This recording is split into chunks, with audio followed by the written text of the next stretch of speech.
देखिए बहुत सारे लोग कहते हैं ना कि जो हम लोग मोबाइल से बात करते हैं वो बिल्कुल वायरलेस होती है, लेकिन ये बात बिल्कुल गलत है। आखिर इस वीडियो में हम आपको समझा देते हैं कि जो हम लोग की बात होती है वो वायरलेस नहीं होती है, बल्कि वो वायर के थ्रू होती है। कहीं ना कहीं वो केबल के थ्रू बात होती है हम लोगों की। देखिए जो ये आपको स्क्रीन पर दिखाई दे रहा है ना मोबाइल, इसमें लगा होता है माइक्रोफोन, जबकि आवाज को सिग्नल में बदल करके एंटीना के माध्यम से टावर को भेज देता है। हालांकि आप लोग रेडियो वाली एंटीना को मत खोजने लगिएगा, क्योंकि रेडियो वाली जो एंटीना होती थी ना वो लगभग 1.5 हाथ की होती थी, लेकिन इस मोबाइल में जो एंटीना लगी होती है ना उसकी टेक्नोलॉजी काफी एडवांस होती है, इसीलिए वो आपको दिखाई नहीं देगी। हालांकि उसको खोलिएगा तो स्पष्ट दिखाई दे देगी। छोटा सा एंटीना रहता है जिसके माध्यम से टावर को सिग्नल मिल जाता है, लेकिन इस एंटीना की क्षमता इतनी भी नहीं होती है कि मान लिया आपको बिहार से दिल्ली फोन लगाना है तो बिहार से डायरेक्ट दिल्ली फोन लगा सके।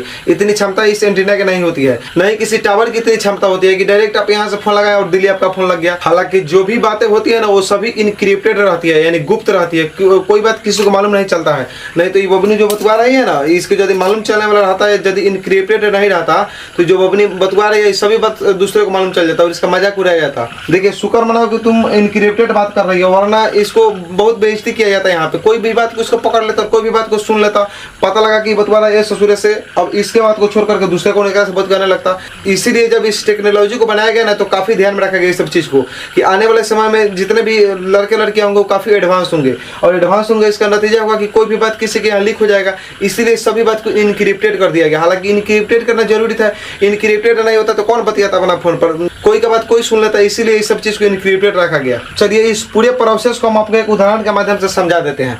जैसे कि मान लिया हम किसी को कॉल किए, तो हम जब कॉल किए तो मोबाइल का एंटीना मैसेज किसको करेगा, टावर को।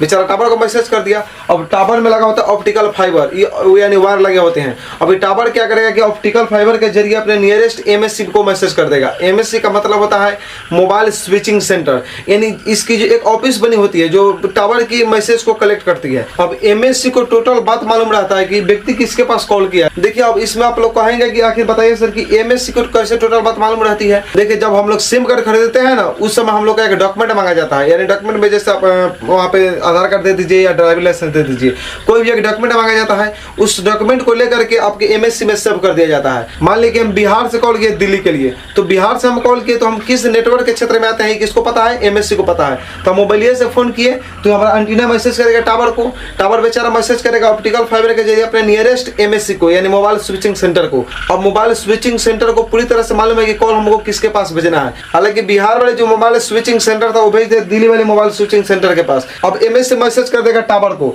टावर को पूछेगा कि रे टावर पता करके बताओ कि व्यक्ति जो कॉल कर रहा है वो कहाँ पे है। यदि इस टावर के क्षेत्र में आता है तो टावर बोल देगा कि हाँ हमारे पास है, मैसेज को एक्सेप्ट कर लेगा, तो उसका रिंग मोबाइल का बजने लगेगा।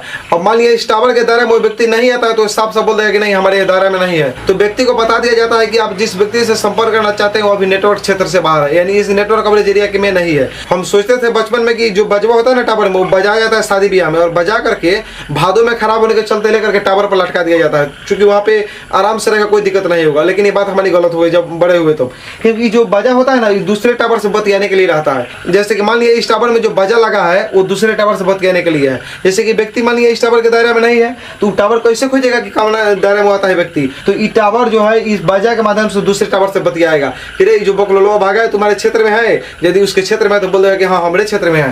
तो ये पूरी प्रक्रिया इस तरह से जुड़ी होती है और उस आदमी का रिंग लगने लगेगा और बात हो जाएगा। लेकिन ये पूरी जो प्रक्रिया होने में लगती है ना काफी कम समय लगती है, 1 से 2 सेकंड में पूरी प्रक्रिया हो जाती है, क्योंकि बहुत टेक्नोलॉजी इसकी फास्ट होती है। हालांकि बात किया जाए तो देखिए इसमें सभी जो जुड़े होते हैं ना कहीं ऑप्टिकल फाइबर के जरिए जुड़े होते हैं, यानी नीचे ऑप्टिकल फाइबर बिछाया गया है। मान लिया हम यहाँ से दिल्ली पटना बॉम्बे कहीं भी फोन कर देते हैं, सभी में ऑप्टिकल फाइबर बिछे हुए, उस तार के माध्यम से हम लोग बात कर पाते हैं। लेकिन लोग कहते हैं कि बात जो होती है ना वो वायरलेस होती है, वायरलेस नहीं होती है। देखिए वायरलेस भी होती है बात, जानते हैं कहाँ, जो मोबाइल टावर और हम लोगों के बीच में जो बात होती है ना वही सिर्फ वायरलेस है। उसके अलावा जितने भी है ना उस सब में तार बिछा हुआ है। टावर के नीचे से तार बिछा दिया दूसरे टावर के पास, दूसरा टावर होता है एमएससी के पास।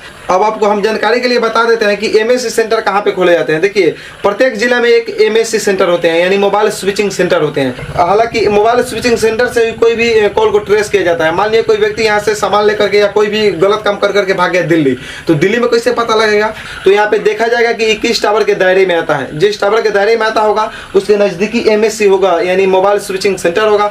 वहाँ पे जाता है पुलिस लोग और वहाँ पे क्या करता है कि उसकी जानकारी को ट्रेस करता है, पता लगा देगा एमएससी के हाँ वो व्यक्ति किस टावर के दायरे में आता है। मान लीजिए कोई व्यक्ति दिल्ली जाकर के रह गया है तो क्या करेगा, एमएससी दिल्ली वाली एमएससी को यहाँ पे मैसेज कर देगा, और दिल्ली वाली एमएससी क्या करेगी कि उस टावर को मैसेज करके पता लगा लिया जाता है कि व्यक्ति वो कहाँ है अभी भी। देखिए इसमें बहुत लोग अब कहेंगे कि मान लिए हम कि जो व्यक्ति है वो दोनों एक ही जगह का है और एक व्यक्ति यहाँ से भाग करके कहीं अलग जगह चला गया तो कैसे मालूम चलेगा। देखिए उसके लिए भी एक लॉजिक है। मान लिया यह व्यक्ति सपोज मान लिया पटना का है और वो भाग करके चल गया मुंबई में तो कैसे मालूम चलेगा। हालांकि बात किया जाए तो प्रॉपर वो पटना का रहने वाला था, लेकिन पटना से कोई गलत काम करके मुंबई चला गया। लेकिन इसमें लोग क्या कहेंगे कि बताइए जब पटना व्यक्ति था तो उसके जो नियरेस्ट एमएससी थी यानी मोबाइल स्विचिंग सेंटर थी उसके पास इसका डॉक्यूमेंट वेरीफाई था, तो मुंबई चला गया तो कैसे मालूम चलेगा। देखिए जब इसको ट्रेस किया जाएगा तो इस यदि नेटवर्क के इदारे में नहीं आता तो ये मोबाइल स्विचिंग सेंटर बता देगी कि हमारे इदारा में नहीं है व्यक्ति, तो पता कैसे लगेगा। अभी मोबाइल स्विचिंग सेंटर क्या करेगी, दूसरे मोबाइल स्विचिंग सेंटर को खबर कर देगी कि रे पता करो तो ये बकलोलवा तोरा क्षेत्र में है,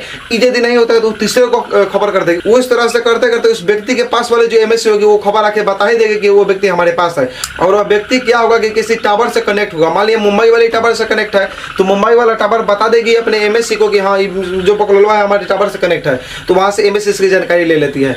अब कहिएगा कि एमएससी कैसे जानकारी ले लेती है। देखिए सभी एमएससी क्या होती है, आपस में कनेक्टेड रहती है, यानी सभी जुड़े हुए रहते हैं एक दूसरे से, तभी तो हो पाता है। तब पता लगा कि ये जो इसके पास खबर है वो दूसरी का को दे भी नहीं किया तो कैसे होगा। जैसे कि आप लोग पोस्ट ऑफिस को तो अच्छी तरह से जानते होंगे। जैसे मान लिया हम पोस्ट ऑफिस में कोई हमको सूचना डालना है, हम पटना से है मान लिए और हमको दिल्ली के लिए सूचना डालना है तो कैसे मालूम चलेगा। तो क्या करेंगे, सबसे पहले हम जाते हैं और अपने जो भी लेटर होता है वो अपने नजदीकी जो होता है ना पोस्ट ऑफिस उसमें डाला जाता है। अब ये पोस्ट ऑफिस क्या करेगी कि अगले पोस्ट ऑफिस को ट्रांसफर कर देती है। इस तरह से करते अब ये पोस्ट ऑफिस क्या करेगी कि अगले पोस्ट ऑफिस को ट्रांसफर कर देती है। इस तरह से करते करते चिट्ठी पहुंच जाता है दिल्ली वाली पोस्ट ऑफिस के पास, और दिल्ली वाली पोस्ट ऑफिस से निकाल करके डाकिया बेचारा पहुंचा देता है जिसके पास वो ले जाना है, नाम पता के अनुसार जिसके पास ले जाना है उसके पास पहुंचा देता है। उसी तरह सेम काम करता है हमारा जो एमएससी सेंटर होता है यानी मोबाइल स्विचिंग सेंटर, सेम उसी तरह काम करता है। एमएससी होगा उस एमएससी को खबर देगा, वो एमएससी जो है अगले एमएससी को खबर देगा। इस तरह से करते करते वह व्यक्ति जहां रहता है उस एमएससी को यह बात पता लग जाएगा, और जब उस एमएससी को पता लगेगा तो वो अपने टावर को बोलेगा कि रे टावर पता करो कि गधा कहाँ भाग के आया है, और जहाँ भाग के गया वहां से आसानी से पकड़ा जाएगा। सेम यही पोस्ट ऑफिस की तरह काम करता है हम लोगों का मोबाइल टावर। अब देखिए इसमें बहुत लोगों का एक डाउट रह गया कि बताइए सर कि आखिर तो आप बता दिए कि कॉल कैसे करते हैं और मोबाइल टावर कैसे बात कराता है हमको, लेकिन ये तो बताइए नहीं बताया आपकी हमारा नेटवर्क कैसे चलता है, यानी इंटरनेट हम कैसे चलाते हैं 1G 2G 3G 4G 5G अब आने वाला 6G, ये सब कैसे काम करता है ये हमको बतवा नहीं समझ में आता है। देखिए हालांकि बात करें तो हम 1G 2G 3G 4G 5G या 6G क्या होता है ये टोटल पर हम वीडियो आपको बना करके इस चैनल पर अपलोड कर दिए, वहाँ से आप लोग जा करके देख सकते हैं इसमें जी का मतलब क्या होता है, ठीक है। लेकिन हम आपको एक जानकारी के लिए भी बता देते हैं कि हम लोग का जो मोबाइल इंटरनेट होता है वो कैसे चलता है और कैसे काम करता है। देखिए जब आप मोबाइल के नेट खोल देते हैं, नेट खोलने के बाद क्या होता है कि यूट्यूब फेसबुक या वगैरह कोई भी आप एप्लीकेशन को ऑन करते हैं, जब एप्लीकेशन को ऑन करते हैं तो इसकी मैसेज टावर के पास चल जाती है। मान लें कि हम यूट्यूब को ऑन किए तो यूट्यूब की मैसेज किसके पास चली गई, टावर के पास चल गई। अब टावर क्या करेगा कि ऑप्टिकल फाइबर के माध्यम से जुड़ा होता है नीचे जमीन के नीचे, अब ऑप्टिकल फाइबर के माध्यम से अपनी मैसेज अपने डाटा सेंटर के पास भेज देगा टावर।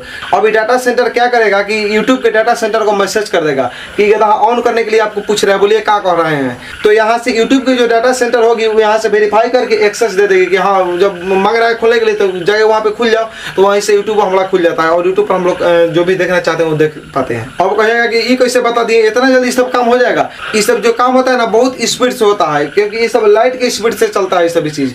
यानी मान लीजिए प्रकाश जितने स्पीड से चलते हैं ना उतनी ही स्पीड से इससे भी जो हम लोग का काम होता है नेट वाला या बात वाला ये सब इतनी स्पीड से होता है, इसलिए जल्दी से हो पाता है।